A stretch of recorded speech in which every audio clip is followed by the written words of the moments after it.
Alors on vient de ramener le cheval à l'anneau et maintenant on va dégarnir. Donc pour dégarnir, on fait exactement les étapes mais à l'inverse de garnir.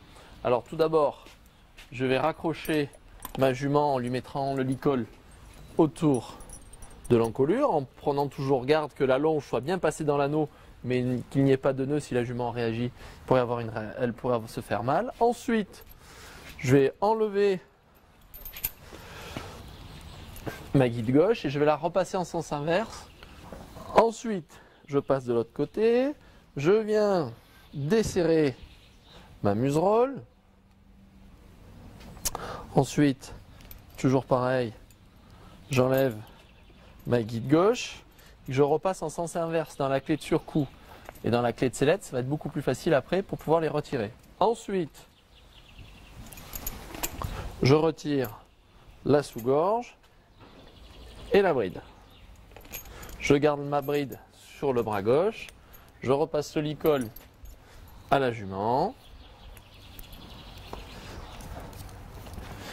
et je viens verrouiller la longe. Après avoir déposé la bride sur le portant, je vais retirer les guides. Donc voilà, je prends mon bout, prends bien la précaution de garder mes guides à plat pour pouvoir les ranger, on en a parlé tout à l'heure. Et je viens tirer sur mes guides. Voilà, elles viennent se défaire. Et je remets bien mes guides à plat. Je vais les redéposer sur le portant. Ensuite, on va retirer la bricole. Donc je prends le trait droit et je reviens le basculer comme tout à l'heure au-dessus du surcou pour qu'il puisse s'enrouler autour de la bricole.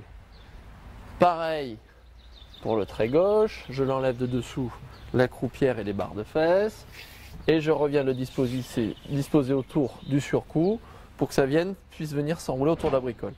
Je viens prendre mes deux traits que j'enroule autour de ma bricole et je tourne ma bricole toujours pareil, dans les sens du crâne du cheval pour éviter d'abîmer les crânes du cheval. Et là, je me retrouve sans aucune partie de cuir qui traîne par terre. Ensuite, avec ma main gauche, je viens saisir la jument.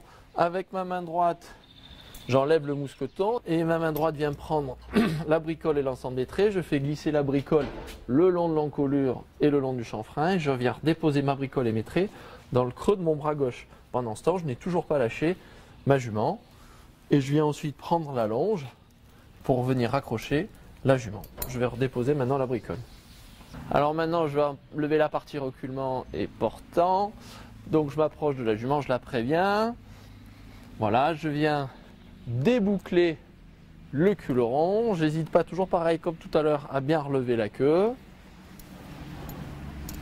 Je reboucle le culeron. Alors pourquoi je reboucle le culeron? Parce que le culeron travaille toujours dans cette forme-là, arrondie. Si jamais je le laisse ouvert au repos, le cuir va venir se craqueler là à l'intérieur et va venir blesser le couard du cheval. Le couard, c'est cette partie-là, on en a parlé tout à l'heure, quelque chose de très délicat et très sensible.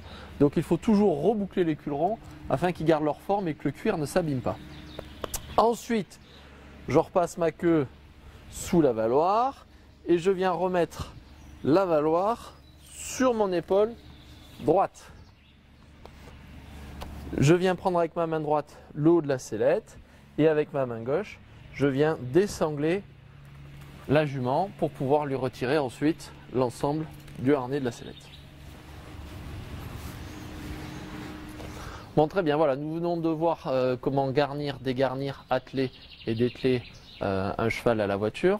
Ce que nous vous avons présenté, c'est une méthode qui est basée sur un objectif, la sécurité. Ce qui est pour nous quelque chose de fondamental. Et tout ce que nous vous avons montré, c'est pour nous le minimum à mettre en place quand on souhaite pratiquer la discipline de l'attelage. J'espère que ce support vidéo pourra vous apporter un plus supplémentaire à votre formation.